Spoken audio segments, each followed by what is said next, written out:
Nobody has taken more teams with less talent and improved them dramatically as quickly as Larry Brown. The dream is real! Kansas has won the NCAA title! You would roll your eyes a million times saying, what does he want? Don't walk it up, John. If you're going to call a play, run it up. Larry and Allen did nothing but yell at each other, just scream at each other. It was just myself and Coach trying to make things work. To me, he was my first sports hero. Who didn't want to be Larry Brown?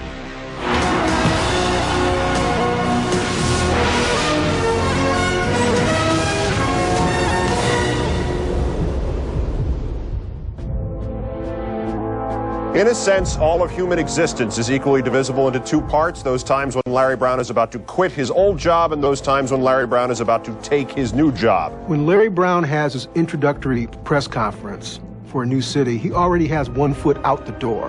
Larry Brown is available. This is not a recording. He's a gypsy. You know, he gets ants in his pants. He needs to dance. He's coaching's version of a nomad. No need for that sturdy good furniture you buy when you plant down roots, because there are no roots. In his travels, Larry Brown has taken 2 colleges to a national championship game and won once.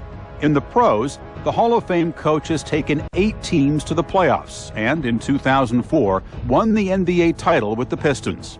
Although widely respected as a teacher, strategist, and floor coach, Brown's reputation is colored by a severe case of restlessness. You don't get Larry Brown for the long haul. You hope to just ride him for as long as Larry can take you. There was a lot of us that would move more if we could have that opportunity. Other guys may stay and take the ship down versus just trying to get out, or they can't leave, so they just stay to get paid. He doesn't do that. It does look like he's a nomad moving around, but there was always a reason. You know, every job I ever went into, I felt was my last. I loved Davidson College, and I just don't think they treated me the right way.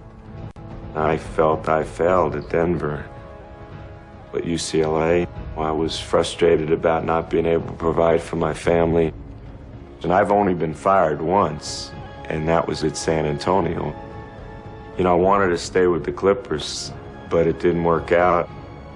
Indiana, my last year, I didn't think I did a good job. Thought it was time to move on.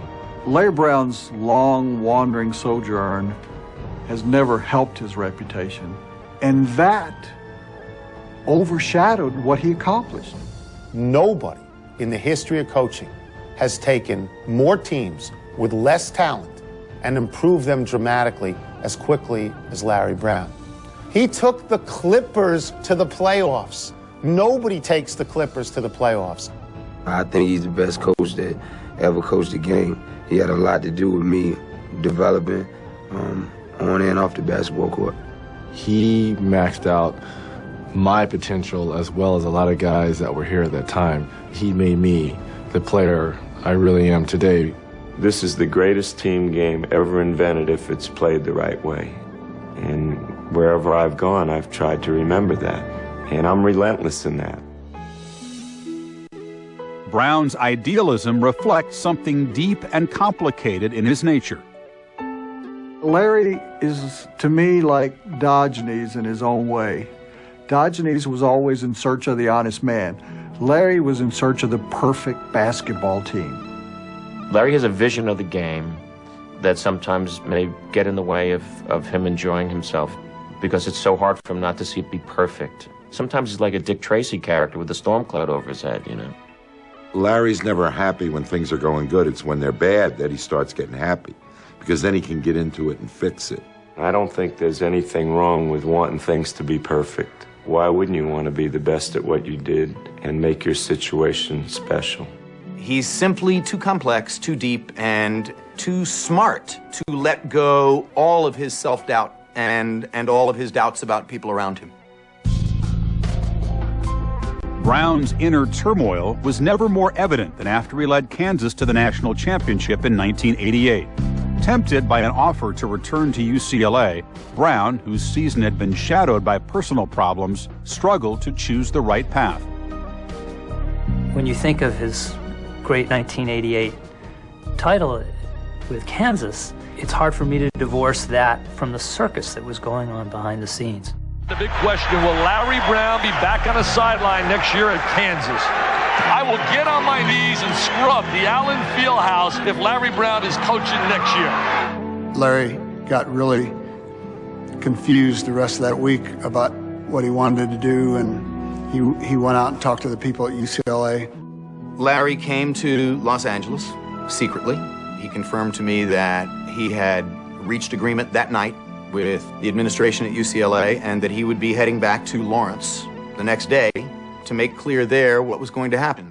I picked him up at the Lawrence airport, and between talking to him in UCLA and picking up at Lawrence airport, something had changed. I came back, and after thinking about it, I've decided to stay at the university.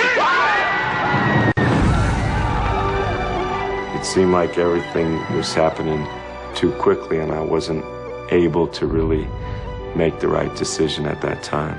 Going back, I was staying was because I wanted to be with the kids and I wanted to continue to be a college coach, but that didn't alleviate the problems I was having or the issues I was facing. I spent a year separated, and the divorce was coming through, and I didn't like the way my life was going outside of basketball. 2 months later, the San Antonio Spurs jet is out at our airport. I thought, oh boy, that's it. And they came and got him, and that was that. It wasn't a matter of what Kansas could do for me. It was just the opportunity to come here. Just about as soon as he took the job, he lamented that really UCLA was where he wanted to be. He often has that theme, and he still does at different times. Things he thinks he maybe should be doing.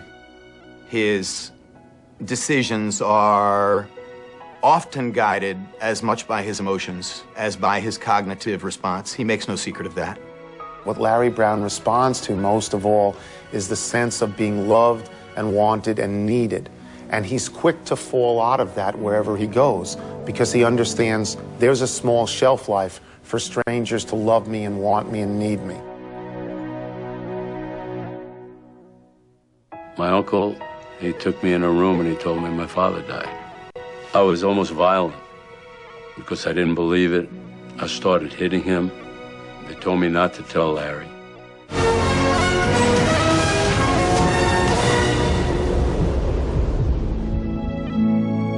Born in Brooklyn, the younger of two brothers, on September 14, 1940, Lawrence Harvey Brown experienced a happy early childhood in a safe urban environment. I remember living in an unbelievable neighborhood. You could ride your bike anywhere. Nobody worried about where you were and when you were coming home. I didn't grow up just playing basketball. I played stickball, punch ball, slap ball, you name it, stoop ball. And I remember, my dad going away at the beginning of the week and coming back on weekends. The fact that we worked very, very hard, I think we got that from our parents. Dad was a traveling furniture salesman for a big company in New York. He decided that he wanted to move because his territory was Pennsylvania, West Virginia, and Ohio. So we moved to Pittsburgh. But in April of 1947, 3 months after moving to Pittsburgh, Brown's 43-year-old father, Milton, was struck by a heart attack. My mom decided that because he wasn't breathing correctly, she'd take him to the hospital. Larry and I were asleep.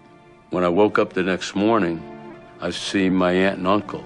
My uncle, he took me in a room and he told me my father died. And I was almost violent because I didn't believe it. I started hitting him. They told me not to tell Larry. I was so used to him leaving and traveling and then coming back on weekends that it wasn't something that dawned on me right away like my brother. That's something that's bothered Larry for a long time because he wasn't at the funeral. They didn't tell him until a few weeks later. Ann Brown took her two sons back to New York, where they lived over her father's bakery in Long Beach, a pleasant community on the shores of the Atlantic. My mother didn't have a job, so she worked in the bakery. And she worked anywhere from 10 to 15, 16 hours a day. Having two boys to raise by herself was just really too much, and it was very lucky that the uncles and the cousins did help a lot. I had everything that you could possibly have growing up in my mind. I had a playground across the street from the bakery where I played until it got dark, until my mom blinked the lights and I had to come home. When I was growing up in Long Beach, there were two things that you could count on late at night. One would be the waves hitting the shore in Long Beach, and the other thing would be Larry Brown dribbling a basketball. He had such a great desire for the game. If he wasn't playing, he was watching it on television. Basketball was his life. He fell in love with that sport at that particular time, and he's loved it ever since. Anything with a ball I felt I could do. The only thing is basketball was more available to me. It was the one sport you could play by yourself and just enjoy what you were doing. I'd been coaching about 6 years and saw this 12-year-old little boy, just a beautiful basketball player. And that's when I knew that I would bring him up to the varsity as soon as he was ready, which was about 2 years later. He had what they call fresh legs. In the fourth quarter, everybody else would be dragging. Larry would be just as strong in the fourth quarter as he was in the first quarter. To me, he was my first sports hero. 5'8", 5'9". And he was unbelievably quick, fast, great shooter, great defensive player.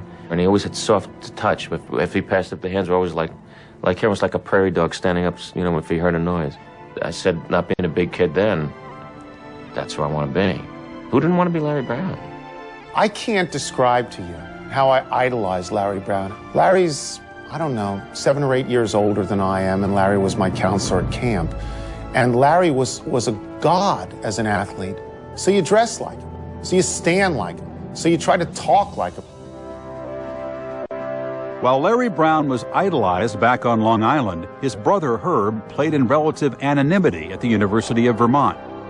He lived in the shadow of Larry. Larry got all the attention in town. He was the star. He was the darling, everybody's darling. My uncles doted on Larry because he was the younger brother, and Larry was a great athlete. So everybody gravitates to the great athlete. After Vermont, Herb stayed in the game, coaching at 2 small Long Island colleges and internationally. In 1976, he took over the Pistons in the NBA, where he coached against his brother, the Golden Boy. Well, I'm the vagabond. He's not the vagabond. He's a lot smarter than I am. Plus, he's had long-term contracts, which I never had the luxury of having. You know, my brother was really capable, and he had to go through hell. You know, I've been given this silver spoon where everything's fallen into place for me, and he's really had to work at his job.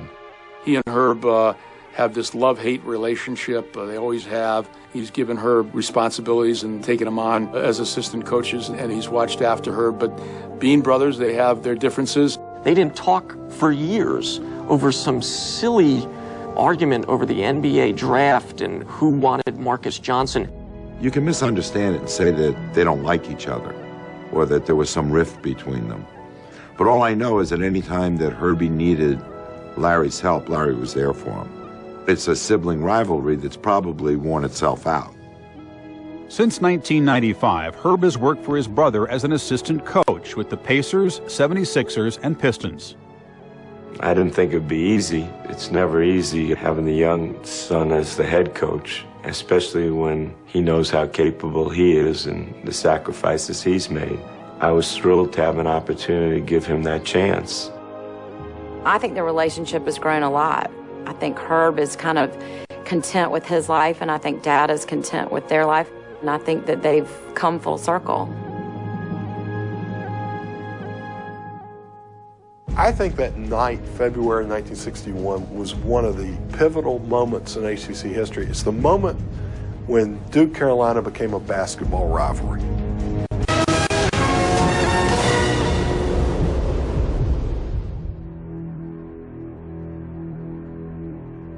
I don't think any family situation is like the University of North Carolina. Probably the greatest basketball program you could possibly have in terms of doing it the right way. Larry is all about Carolina and Carolina basketball, as much as anyone I've ever seen, perhaps more. Recruited by the legendary Frank McGuire, Larry Brown arrived at Chapel Hill in 1959. As a sophomore, he helped to ignite one of the most enduring rivalries in college basketball. I think that night, February 1961, was one of the pivotal moments in ACC history. It's the moment when Duke Carolina became a basketball rivalry. He went for a layup, and I fouled him hard, but it was clean, and he threw the ball at me, and I said, Larry, and he started swinging, and I punched him, and I cold-cocked him. It was at the end of the game, and he kind of tackled me when, you know, I didn't think that was justified. The benches emptied out on the court, fans were out there, and it was a real momentous occasion, particularly Carolina against Duke. And Larry was right in the middle of it. Suspended for the remainder of the 1961 season, Brown returned the following fall to play under former Tar Heel assistant Dean Smith, who had replaced McGuire as head coach. I thought seriously about leaving, but there was no way my mother was going to allow that. She had too much respect for Coach McGuire and Coach Smith. He was our point guard his senior year, captain, had a good feel for the game. Larry Brown's heart is this big, biggest ever. I think Dean saw that Larry had a great basketball mind. They were enthralled with the X's and O's. For the rest of us, we were just out there playing. But they were always talking, you know, well, if you did this and what if you did that? After graduation, Brown won gold at the 1964 Olympics in Tokyo. A year later, he began work under his mentor as an assistant coach. An early responsibility under Smith was to mine the best Tar Heel talent during tryouts. I became the freshman coach, and Coach Smith said one of the most difficult things you're going to have to do is cut the team down. He said, well, there's going to be 90 or 100 kids try out, and we only have 15 spots. So I brought the 100 to the practice gym, and I had them run for 2 hours. I came to practice the next day, and Coach said, I got good news and bad news. He said, the good news is we're down to 15 guys. The bad news is we lost all 5 scholarship athletes. He had a dream of what you should be as a basketball player, and he was never satisfied until you reached that ultimate goal that he saw for you. In 1967, after 2 seasons under Smith, Brown joined his friend and former teammate Doug Moe to play for New Orleans in the newly formed ABA. Nobody I was any closer to than Doug. I just liked being around him. He had a great outlook on life. He was an unbelievable player and competitor. And they were roommates. They were best friends. They were traded together to the Oakland Oaks and won an ABA championship there. Well, they were like a married couple. They finished each other's sentences. They argued and made up. I was El Slabo, he was Mr. Neat. I'd be taking a nap during the afternoon, and all of a sudden I was pushed, Doug, how do I look? Have on some suit, and oh, Larry, you look terrific. I go back to sleep, another 15 minutes, go, but Doug, how do I look? He's got on another suit. I think he stayed up all afternoon trying on suits to see what he was going to wear that night. Over 5 seasons in the ABA, Brown averaged 11 points, led the league in assists 3 times, and in 1968 was MVP of the All-Star Game. The way they talk about point guards being the quarterback and the coach wants one that thinks like him, he was perfect because that's how he played. If you were open, you got the ball. If you weren't paying attention, he'd let it go by the first time, and the second time he'd hit you in the back of the head. It's a wake-up call.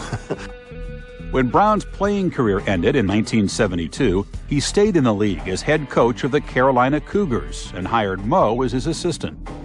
I was close enough to him that I could say anything I wanted to him. We were that close that he could tell me to kiss off, and I could tell him to kiss off.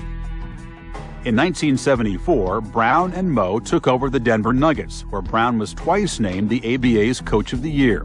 On game night, the duo provided comic relief. I think people came to the games not so much to see the games, but to see what Larry and Doug were going to wear. There was a checked sport coat that would be green and yellow and blue with maybe a pink shirt and bell-bottom blue jeans. And you had Doug Moe next to him who looked like, not that he had slept in his outfit, he looked like a homeless person had slept in his outfit. In 1976, the sideline act broke up when Moe was hired as the San Antonio Spurs head coach. Brown, meanwhile, had stayed in touch with his mentor back in Chapel Hill. We've been close for so many years, and they called me to fly up to Philadelphia when he got the NBA Coach of the Year. I was told I was supposed to come here. Oh, my God.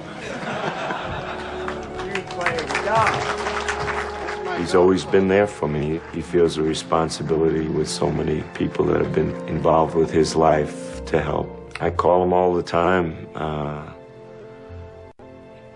I think he would do anything for me. But his closeness to Smith wasn't enough to get him the North Carolina head coaching job after Smith's successor stepped down. If it was going to happen, it was probably going to happen after Bill Guthridge retired in the summer of 2000. Dick Bedour, the athletic director at the time, actually flew out to California to meet with Larry Brown. I was really, truly excited. And 5 minutes into the conversation, I kind of felt like there was no way this was going to happen. He spent an hour talking to me about why I wasn't right for the job. The other hour telling me about other guys that were qualified to do it. It's tough when somebody tells you you're not capable of doing something or they don't want you. And that hadn't happened to me a lot in my life. And generally, when that does happen, you know, as competitive as I am, you want to prove them wrong. There were times where he got on him to the point where I felt bad for Danny. He would just tell him how disappointed he is in him. I've never been more disappointed in a player than I am in you today. I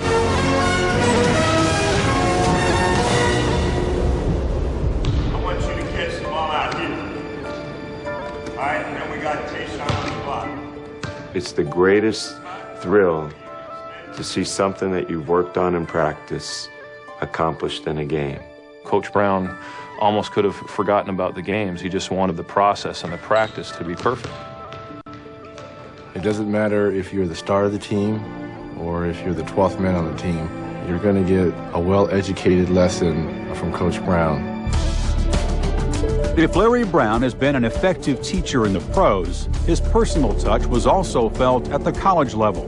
In 1979, he took over at UCLA, where the Westwood campus still echoed with the cheers of the John Wooden era. We started off really bad. We were 8-6 at one point, and at UCLA, that's as good as being 0-14. It was a situation where we started off with a lot of older players, and frankly, the younger players were better.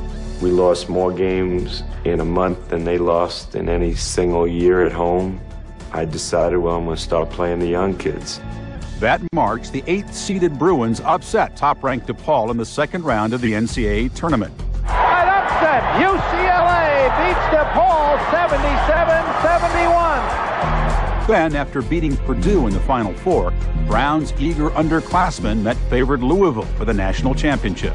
We played 4 freshmen and started a sophomore 6'5" center. And lo and behold, we got to the final game and really were a layup away from winning a championship. Kiki Vandeweghe had a breakaway. Instead of dunking it, Jerry Eves kind of sliced him. And I really believed if we had made that shot, that was a 7-point lead, and we weren't losing that. Now the man will shoot. Told you the man would shoot that time. Louisville has taken the lead at 56-54. At the point where the game was on the line, our kids scored the last 9 points of the game. It's all over. Louisville, national champions, 1980. He just said, look, I couldn't be more proud of you guys. Nobody expected anything out of you except us sitting here in this room. But Brown's outstanding accomplishment soon was tainted when recruiting violations led the NCAA to strike UCLA's name from the record book for its 1980 finals appearance. That investigation was going on long before I even started coaching there. The biggest violation was letting a prospect's brother stay at the hotel with them. Sam Gilbert, the notorious UCLA booster, was still wielding his influence in the program. No coach can function properly if they don't have control. And I think in the end, that's what drove him from UCLA.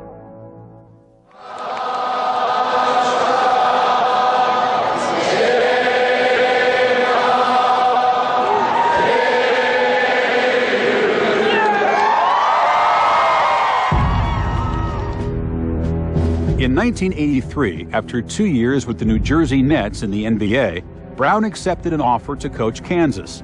Controversy surrounded his first major recruit, Danny Manning, whose father, Ed, had played for Brown in the ABA. He was recovering from quadruple bypass surgery and was driving a truck because that was the only way he could raise a family. Larry, he called me, to find out how I was doing, and then he offered me a job. Everybody said it was a package deal, if you will, but I really wanted to go to North Carolina. And the bottom line for me was I wanted my family to be around me during my college years. Thus began one of the more complicated coach-player relationships in Brown's career.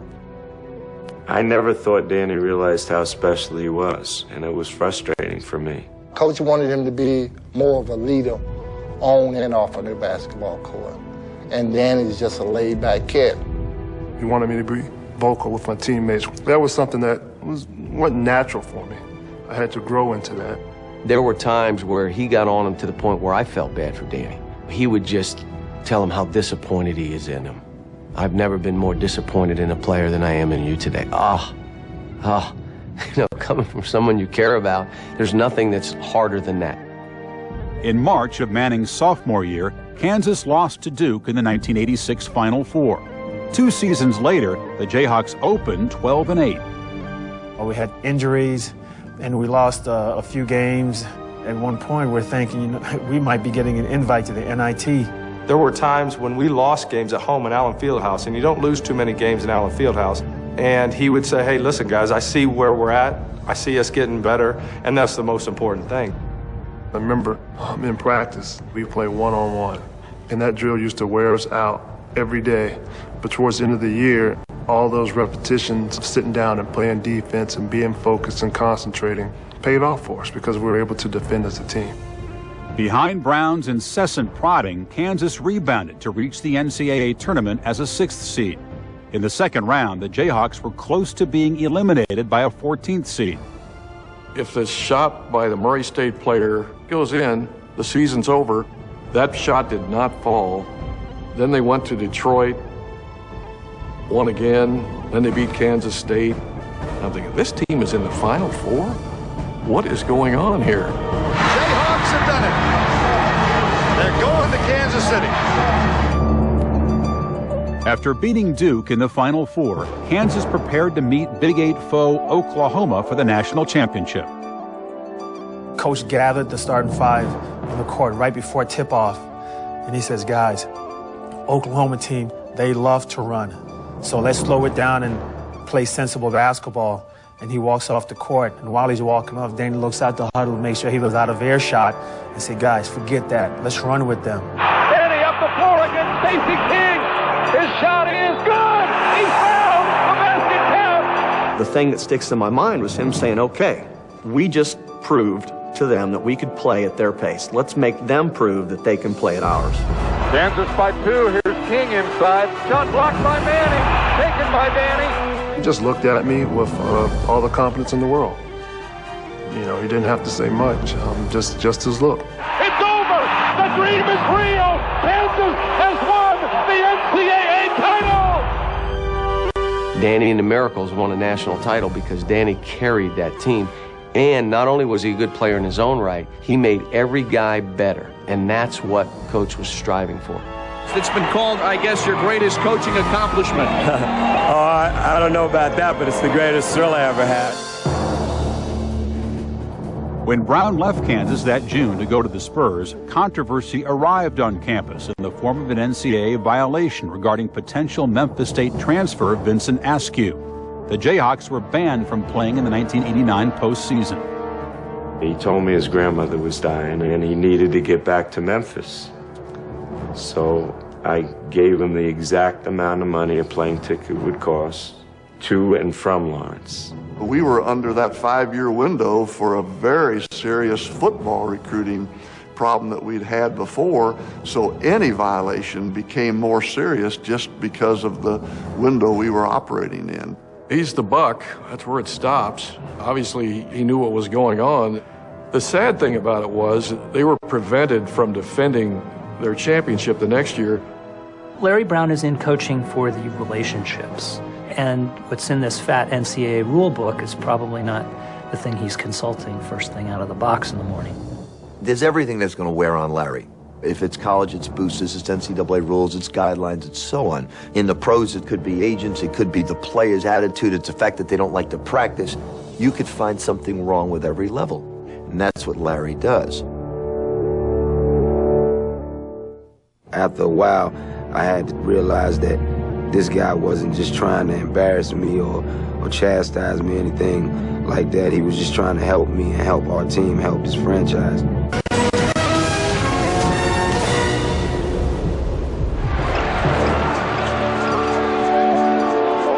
Coaching in the modern NBA is not easy for somebody like Larry Brown. He wants to like his players. He wants them to like him. That's not easy in the present world of the NBA. Anyone who teaches with the passion that he teaches, with the modern-day microwave instant gratification basketball player of today's generation, has to leave, because familiarity does breed contempt. Don't walk it up, John. If you're going to call a play, run it up. He can wear on you a little bit. You know, there's a lot of times when you would go home and you would roll your eyes a million times saying, you know, what does he want? Coaches coach execution. You should never have to coach effort. You're playing on the United States Olympic team, and you got to question people's efforts. You got a serious problem. At the 2004 Olympics, Larry Brown, coach of the U.S. team, met head-on with the postmodern athlete. It is impossible to overstate how depressing Athens was for Larry Brown. I mean, you could see it on his face.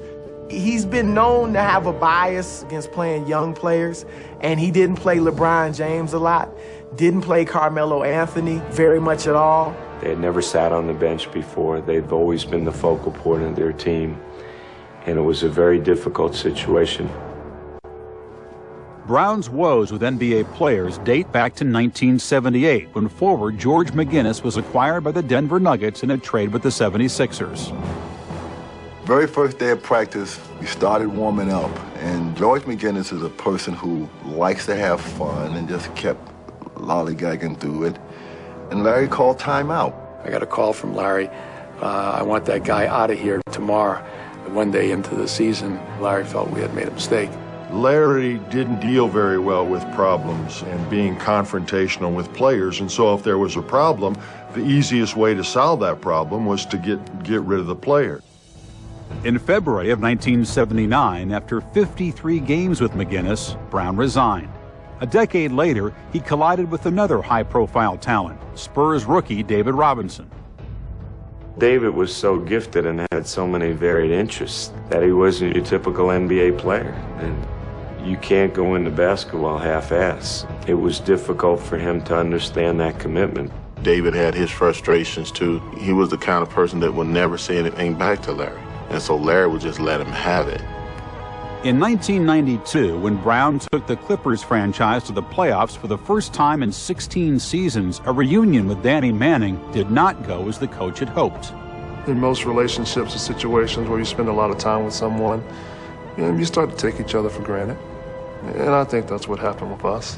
That relationship became a very strained relationship where it came to a head where they had several heated arguments on the road, and I think the next year you saw Larry was gone. Nowhere would Brown's manner be tested more than when he arrived in Philadelphia to remake the franchise in 1997. I'm not the average player. I don't do everything like a lot of other people do it. I think Coach Brown had to sit back and take the time to try to understand where I was coming from a lot of times. The coach was just trying to get Allen to understand that in order to be the best player that you could possibly be, you need to get in here and practice. He'd duck out an emergency exit during practice and scarf down some Taco Bell tacos. And that drove Brown crazy because to him, practice is this sacrosanct ritual.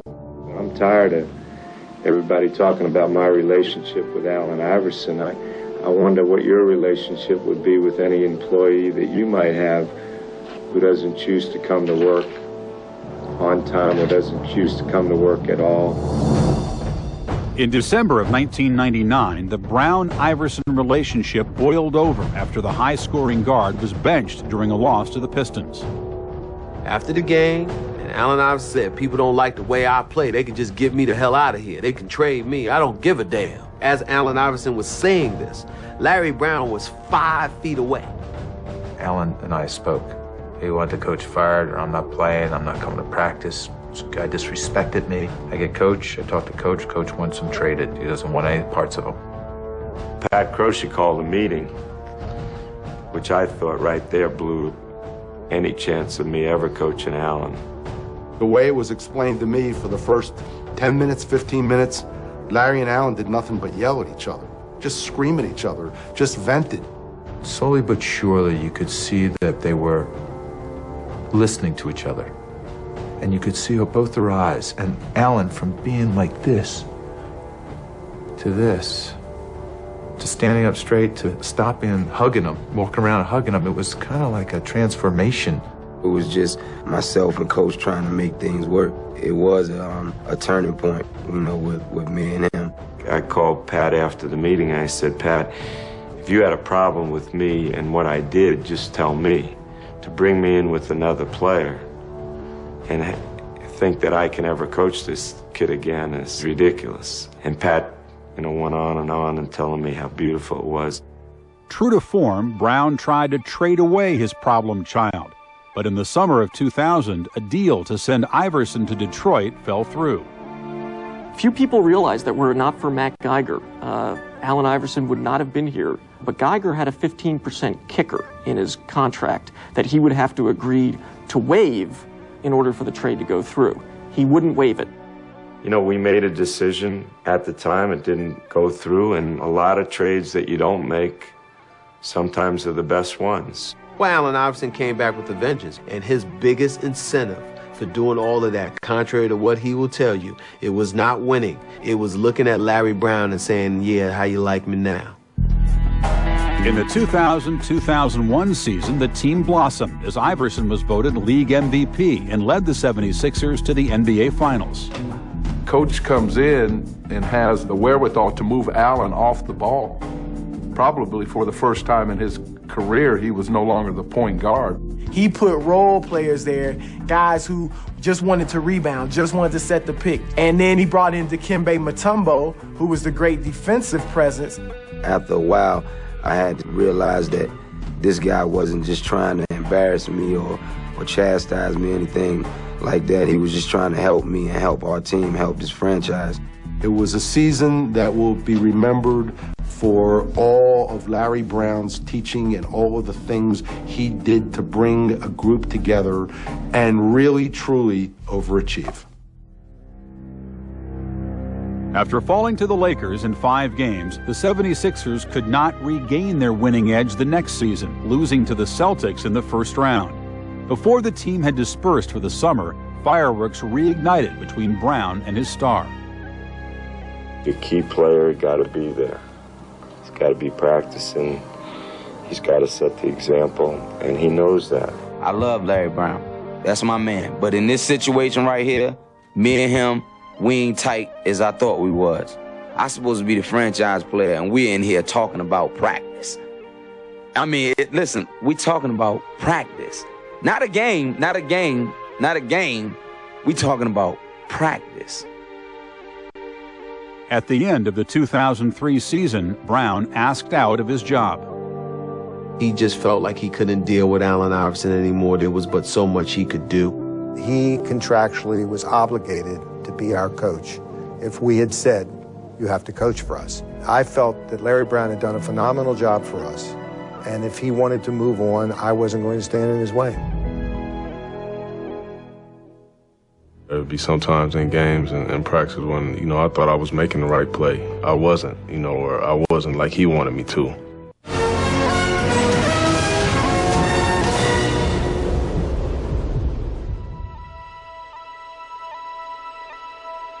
Larry was so consumed with basketball, he had little time for his family. He gave of himself emotionally to his players and his team, and I think that had great impact on his family life. Larry Brown's first marriage to his college sweetheart, Gail, produced 2 children before disintegrating after 12 years.